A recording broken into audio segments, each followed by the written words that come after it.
अस्सलाम वालेकुम दोस्तों। इस वीडियो में मैं आपको बताऊंगा कि हम कैसे सिंपल यूज़र डिफाइंड फंक्शन बना सकते हैं जो वैल्यू रिटर्न करते हैं और उनको यूज़ करते हुए कैसे हम प्लस माइनस वगैरह ऑपरेशन अप्लाई कर सकते हैं। तो चलो लेट्स स्टार्ट। यहाँ करते हैं हम एक डाटा टाइप यूज़ करते हैं इंट और एक ऑब्जेक्ट बना लेते हैं ANS। जो ऑब्जेक्ट मेन फंक्शन के ऊपर बनता है वो ग्लोबल ऑब्जेक्ट होता है, वो किसी भी फंक्शन में भी इस्तेमाल हो सकता है और मेन फंक्शन में भी इस्तेमाल हो सकता है। तो इसके बाद लिखेंगे यहाँ फंक्शन की डेफिनेशन।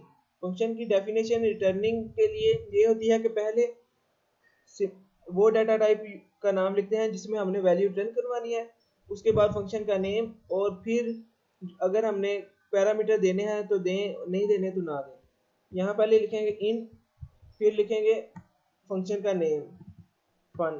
इंट वो डाटा टाइप है जिसमें हमने वैल्यू रिटर्न करवानी है। फिर स्मॉल ब्रैकेट्स के अंदर रहते हुए यहाँ पर हमने अब दो नंबरों को हमने ऐड करना है, तो उसके लिए हमें दो पैरामीटर की ज़रूरत होगी। तो इसलिए यहाँ हम लिखते हैं इंट ए एक पैरामीटर और इंट बी दो पैरामीटर। इसके बाद एंटर करेंगे और कर्ली ब्रैकेट यूज़ करेंगे उसके अंदर। अब यहाँ हम लिखते हैं ANS is equal to A plus B. इसका मतलब ये है कि जब यहाँ दो वैल्यूज पास होंगी तो वो वैल्यूज यहाँ आएंगी और वो प्लस होंगी और उनकी वैल्यू ANS में जाएगी। तो अब हम ANS को रिटर्न करवा लेते हैं, क्योंकि ये रिटर्निंग फंक्शन है तो इसलिए ANS यहाँ लिखेंगे तो वैल्यू रिटर्न कर हो जाएगी। तो अब हम चाहते हैं कि इसे मेन फंक्शन में कॉल करना। मेन फंक्शन में कॉल करेंगे तो यहाँ पहले एक ऑब्जेक्ट बना लेते हैं इंट टोटल का। इसके बाद लिखते हैं टोटल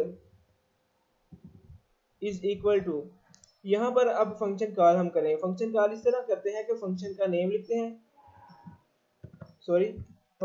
लिखते हैं और स्मॉल ब्रैकेट्स के अंदर अब वहां पर ऊपर फंक्शन में दो पैरामीटर हमने पास करना है, तो नीचे जब हमने उसे कॉल करना है तो तब भी हमें नीचे दो ही पैरामीटर देने होंगे और डाटा टाइप इंट ही होनी चाहिए। यहाँ टू लिखेंगे और फिर सपोज करें 7 लिख लेते हैं, फिर आखिर में सेमी कॉलन जरूर आएगा। फिर सी आउट करेंगे, सी आउट कर देंगे कि टोटल हमारा कितना हुआ। यहाँ पर लिख देंगे टोटल, ठीक है।